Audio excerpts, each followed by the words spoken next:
मुझे बताएं कि ये जो सियासत में प्यादे आगे पीछे करने की तैयारी की जा रही है, मौलाना फजल रहमान साहब के साथ मुलाकातें और फिर उनको अपनी तरफ हुकूमत जो लाने की काविश और कोशिश कर रही है, on the other hand PTI भी कर रही है, तो आप क्या समझते हैं कि इसका नतीजा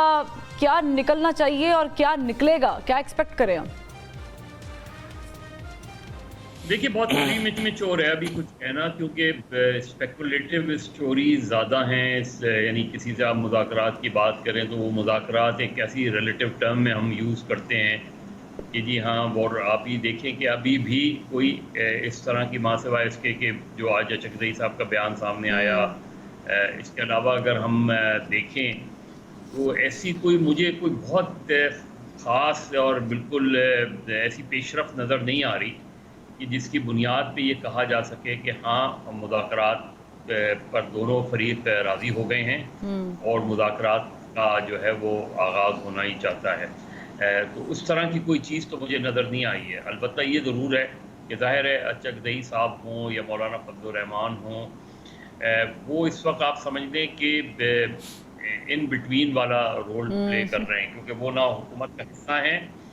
और ना ही वो सही मानों में हम उन्हें अपोजिशन का, जिस तरह पीटीआई अपोजिशन है उस तरह हम उन्हें करार दे सकते हैं। लेकिन मज़हर साहब, ये ज़रूरत पेश ही क्यों आ रही है मौलाना साहब को इतनी लाइमलाइट में, जो गवर्नमेंट भी ले आई है और पाकिस्तान तहरीक इंसाफ भी ले आई है? देखिए, जेयूआई के रूट्स तो हैं। जो लोग ये समझते हैं कि जेयूआई इररेलेवेंट है, वो गलत हैं। जेयूआई पाकिस्तान की सियासत में बहुत रेलेवेंट रिलीजियस कम पॉलिटिकल पार्टी है और वो ठीक है कि इलेक्टोरली उनको जो है वो सेटबैक्स हुए हैं पिछले चंद इलेक्शंस में, लेकिन इलेक्शन सेटबैक के माने ये कतई तौर पे नहीं होते कि कोई सियासी जमात ख़त्म हो जाती है। उसकी रेलेवेंस रहती है, उसकी रेलेवेंस सिर्फ इलेक्टोरल पॉलिटिक्स तक नहीं होती। अब जेयूआई का इन्फ्लुएंस जो है वो अफगानिस्तान में भी नज़र आता है हमें, जेयूआई का इन्फ्लुएंस पाकिस्तान में भी नज़र आता है। जेयूआई का इन्फ्लुएंस बहुत से इश्यूज ऐसे होते हैं कि जिसमें मौलाना फजल रहमान एक फ्रंट लाइन लीडर के तौर पे हमें काम करते हुए नज़र आते हैं। ये तो इसलिए पीटीआई की नज़र में भी जेयूआई की अपनी अहमियत है और ज़ाहिर है जो इस वक्त हुकूमत में जो जमातें हैं, मुस्लिम लीग नवाज हो या पाकिस्तान पीपल्स पार्टी हो, पीडीएम की जमातें हों, वो यकीनी तौर पे उनको लीड भी करते रहे हैं, वो उन जमातों को लीड भी करते रहे हैं और जो है तहरीक इंसाफ का इस वक्त जब वो 2002 के ऑनवर्ड्स और ख़ासतौर पर 2024 के बाद वो नाराज़ हैं मौजूदा जो हुकूमत है या मुस्लिम लीग पार्टी की क़यादत है, उससे हमें वो नाराज़ भी नज़र आते हैं। तो मौलाना फजल रहमान को ज़ाहिर है दोनों ही फरीक, गवर्नमेंट का इंटरेस्ट क्या है, लेकिन यहाँ पे एक चीज़ ऐड करने वाली है, पीटीआई के साथ तो जाहिर है कि ये एक प्रॉपर हिस्ट्री है जेयूआई की, बिलखुसूस मौलाना साहब की। यही प्रॉब्लम है कि अगर मिल बैठ के आपस में बात नहीं करेंगे तो फिर सिचुएशन तो वो जब से पाकिस्तान आज़ाद हुआ है तब से हम नाजुक मोड़ हमारा ख़त्म ही नहीं हो रहा, तो अभी मज़ीद नाजुक हो जाएगा। लेकिन मज़हर अब्बास साहब, अभी ये जो कल आज़म नज़ीर तार साहब ने फरमाया है कि जो तौसीह वाला मामला है चीफ जस्टिस साहब को, वो नहीं मिलनी चाहिए, लेकिन जो अयाज सादिक साहब है वो कह रहे हैं कि आइंदा जो हफ्ते इजलास होगा उसमें ये एजेंडा शामिल होगा, उस पर डिस्कशन होगी, फिर ज़ाहिर जो भी फैसला होगा। 2-3 ऑप्शंस हैं, आप बेहतर इसको एक्सप्लेन कर सकते हैं। एक तो तौसीह दे दी जाएगी, एक्सटेंशन हो जाएगी, दूसरा ये कि एज लिमिट बढ़ा दी जाएगी, अनदर फॉर्म ऑफ एक्सटेंशन, और फिर जजेस की तादाद भी बढ़ा देना। ये पॉसिबल है? देखिए, उससे ज़्यादा जो अहम डेवलपमेंट है और जो मेरे लिए मैटर ऑफ कंसर्न भी है, वो कल जो कराची यूनिवर्सिटी के एक प्रोफेसर के साथ वाक़या हुआ और कल जो एक कराची यूनिवर्सिटी सिंडिकेट में जो वाक़या हुआ वो बहुत सीरियस है और उसका ताल्लुक़ उन इस्लामाबाद हाई कोर्ट के 6 जजेस से है जिन्होंने एक लेटर लिखा था। हाँ बिल्कुल। कल जो हुआ एक बहुत ही पुराना केस को उठाकर जो है वो सिंडिकेट ने जस्टिस जहांगीरी साहब की डिग्री के हवाले से बज़ाहिर सिंडिकेट का इजलास होना और सिंडिकेट में कोई चीज़ें सिंडिकेट की उस कमेटी में अनफेयर मीन्स वाली कमेटी में फैसला होना एक नॉर्मल सी चीज़ नज़र आती है। لیکن ایک ایسے پروفیسر کو اٹھا کے لے جانا جس کے بارے میں یہ اطلاع تھی کہ وہ پروفیسر ریاض جو تھے وہ اس پورے موو کو جو ہے نا وہ اپوز کرتے ہیں، اور اس کو پولیس ان کو یکا یک لے جاتی ہے، اور اس کے بعد سینڈیکیٹ جو ہے وہ ان کی ڈگری کے حوالے سے ایک فیصلہ کرتی ہے، اور جو واحد جو ڈسنٹنگ وائس ہے، حالانکہ وہ ڈسنٹ دے بھی دیتے تو کیا فرق پڑتا، لیکن جو ڈسنٹنگ وائس ہے اس کو باقاعدہ جو ہے ان کو پولیس کا گرفتار کرنا اور پھر سینڈیکیٹ کی منظوری کے بعد ان کو رہا کر دینا۔ تو یہ کل کراچی یونیورسٹی نے پروفیسرز نے جو ہے وہ بلیک ڈے کی کال بھی دی ہے۔ یہ ساری چیزیں لنکڈ ہیں جو آئندہ چند ہفتوں میں سپریم کورٹ میں ہونے جا رہا ہے، اور یہ بہت ہی میرے لیے میٹر آف کنسرن ہے۔ یہ چیزیں، یہ ایسی چیزیں ہیں جو بہت ہی ان یوزول سی ڈیولپمنٹس ہیں۔ اس سے میرے خیال میں مجھے یہ تو نہیں لگتا کہ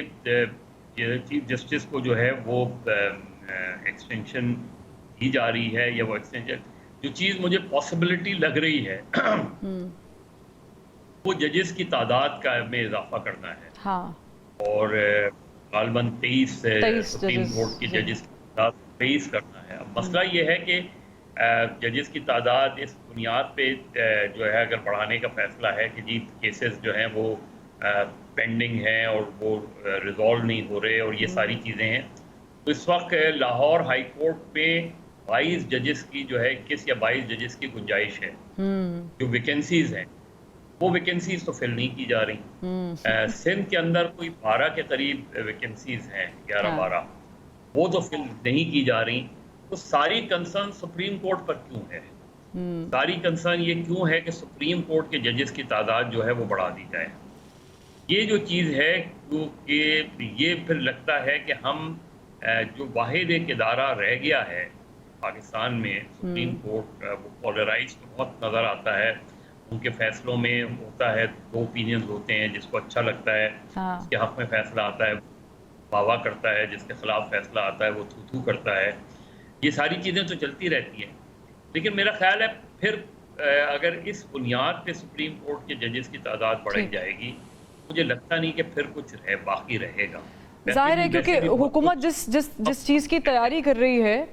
اور اس چیز کے لیے اگر یہ تعداد بڑھائی جاتی ہے، بعد اب امریکہ سپریم کورٹ میں 9 ججز ہوتے ہیں، اب ظاہر ہے کہ وہ آبادی کے لحاظ سے بھی بڑا ملک ہے اور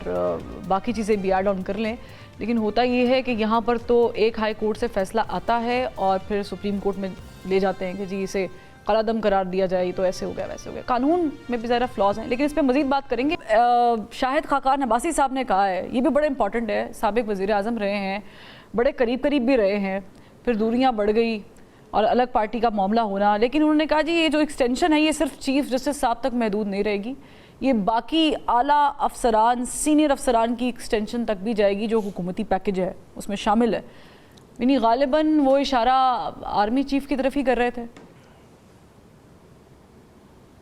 دیکھیے یہ جو جتنے بھی ہمارے لیڈرز ہیں، ہمارے یہاں کیونکہ کسی کے ساتھ کوئی نہ کوئی ڈیزگنیشن اٹیچڈ ہو جاتی ہے تو ہم ظاہر ہے اسی نقطۂ نظر سے گفتگو کرتے ہیں۔ یہ سب اس مراحل سے گزرے ہیں اور ان سب نے وہی کچھ کیا ہے جس کی آج وہ مخالفت کرتے ہیں، یہ سب اس کا حصہ رہے ہیں۔ اگری، یہ چاہے وہ ادھر کے سیاستدان لے لیں یا ادھر کے سیاستدان لے لیں، یہ جب برسر اقتدار ہوتے ہیں تو ایک ہی طرح کی سوچ ہوتی ہے، ان کی کوئی سوچ اس سے مختلف نہیں ہوتی۔ یہ جو قانون سازی کرتے ہیں، یہ جو آج جیسے آپ میڈیا کے حوالے سے گفتگو کر رہی ہیں، آج جو کام موجودہ حکومت کر رہی ہے، ماضی میں پی ٹی آئی نے بھی وہی کام کیا، اس سے پہلے نون لیگ نے بھی وہی کام کیا۔ یہ جو ہمارے یہاں ایک تسلسل ہے کہ حکومت میں جو لوگ ہوتے ہیں وہ بالکل ایک ہی طرح سے سوچتے ہیں، جب وہ اپوزیشن میں ہوتے ہیں تو ان کی سوچ ہمیں ذرا مختلف نظر آتی ہے۔ تو آج جو اپوزیشن جو شور شرابہ کر رہی ہے، جو ہیومن رائٹس وائلیشن اور ان کی کنسرن کر رہی ہے، یقین جانے کل جب یہ حکومت میں ہوں گے تو یہ بالکل وہی کریں گے جو موجودہ حکومت کر رہی ہے، کیونکہ ماضی بھی اسی چیز کا گواہ ہے۔ تو آج جب شاہد خاقان عباسی کہہ رہے ہیں کہ یہ ایکسٹینشن جو ہے یہ ایک اس طرح نہیں رہے گی، تو جب آپ وزیر اعظم تھے تو آپ نے اس کو ایز این انسٹیٹیوشن چیزوں کو تبدیل کیوں نہیں کیا؟ Exactly. कल जब नवाज शरीफ वजीर आजम थे तो उन्होंने इंस्टीट्यूशनली इन चीज़ों को क्यों नहीं बेहतर किया? जब इमरान खान वजीर आजम थे तो उन्होंने इंस्टीट्यूशनली इन चीज़ों को बेहतर क्यों नहीं किया? सर वो उस वक्त एक पेज पे थे ना। सबसे बड़ा जो डायलेमा है हमारे यहाँ वो यही है कि हमारे यहाँ हुकूमती सोच और अपोजिशन की सोच वो बिल्कुल एक ही अंदाज की होती है। वो सिर्फ आप चेंज ऑफ फेसेस होते हैं हमारे यहाँ, लेकिन कोई भी इस वजह से चीज़ों को बेहतर नहीं करता कि कल जब वो अपोजिशन में होगा तो जो मौजूदा अपोजिशन है उसको फ़ायदा होगा, उसको होगा हुकूमत में। Exactly. तो जब तक हमारे यहाँ ये सोच तब्दील नहीं होगी, इसीलिए मेरे नुक्ते नज़र से ये मैटर नहीं करता कि कौन वज़ीर आज़म रहा है कौन नहीं है, कौन आज ये बात कर रहा है। सवाल ये है कि जब वो इस पोजीशन में होते हैं या जब वो इस पोजीशन में थे तो उन्होंने क्या किया। वो ये एक इक़दाम बताएं जिसकी बिना पे आज वो ये कह सकें कि देखें मेरे उस इक़दाम की वजह से आज की अपोजिशन को फ़ायदा पहुँच रहा है। और जब तक हमारी सोच में तब्दीली नहीं आएगी हम चीज़ें बेहतर नहीं कर पाएंगे।